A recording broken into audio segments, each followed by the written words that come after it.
Hi everybody, Carissa here with Blitsy Creative Team, and today we're going to be creating just a background page in my art journal. So I'm working in the Canson Mixed Media book again, and I'm using some Dylusions ink sprays as well as some Dylusions paints. And I want to show you how to use stencils and these mediums to just create a background that you can have all ready to go when you're ready to do some art journaling. So here's a page that I already kind of started, because what I do is I smush different things that I'm using on other pages into blank pages in my journal. And when I am working with the Dylusions paints and the ink blending tool, you want to make sure that you get any of that excess paint off when you're done, so it doesn't dry and make your sponge really hard. So I will take a blank page and kind of just make circles and dots all around it, using up the excess paint. So that's what you're looking at here, along with some, also there's some like Imagine Crafts fireworks sprays on this page as well. So it has a little bit of a background started, and I'm just going to build on that using some more sprays and Dylusions paints. So I'm using this stencil to start with. It's from Prima by Finnabair. It's the Sunrise Sunset Collection. I don't know the name of the stencil, but it's got this awesome like checkered kind of pattern. And so I'm just kind of blending some of the fresh lime Dylusions paints on different areas. And then also I'm going to take some of the sprays in cut grass, and I'm going to spray it using that same stencil through the stencil onto my page, and then I'm going to turn it upside down, and I'm going to kind of rub it with a baby wipe and get that negative effect. So using the same stencil, you can get a lot of different kind of patterns and texture onto your page just by using it with the right side up and then flipping it over and kind of wiping off the extra sprays or paints or whatever you're working with, and get some really cool texture that way as well.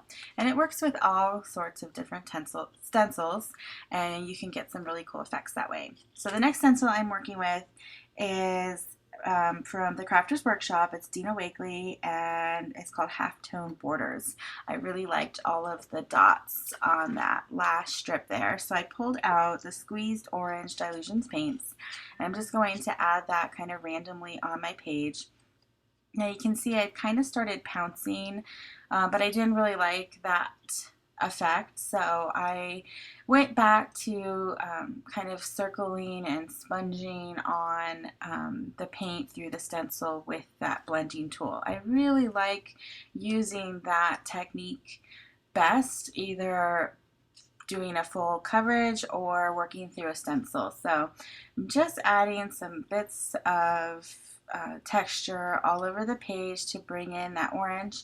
I wanted to warm up the page a little bit, so that's why I pulled out the squeezed orange. Now, this is so easy to do. You can create a lot of different backgrounds in your journal page if you just want to get kind of inky and paint and just work through some of your mediums, but you don't really have a direction for a final journal page. Kind of that's where I was today, and I didn't know what I wanted to do. I didn't have a direction as far as what I really wanted to journal about, but I wanted to play with these paints and sprays together.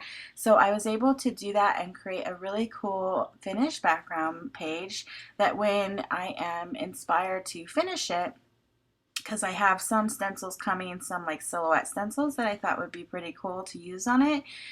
When I get those, I'll be able to kind of finish the page and complete it. So you can do this and create tons and tons of background pages ready to use in your journal whenever inspiration hits. So I'm using the Black Marble Dylusion sprays through a Donna Downey signature stencil called Alphabet Rerun, and you can see I turned the stencil over just like I did with the checker pattern and wiped off that excess spray and got kind of the reverse of the alphabet, and I think it looks really cool because it kind of blends more into the background and kind of has like that, it just gives an extra layer even though you're working in the same layer, so it's kind of a cool technique. So here's the finished page. It's all set to go. I know that when I get these other stencils, I'll be able to build on it and I'll be all set to go. Half the work is already done. And I hope this inspired you to kind of just get into your journal, lay down some paint, use some stencils and sprays and play around and be creative, and who knows, it might take you to the end and you might finish the page, but if not, you've got one started. Thanks for watching.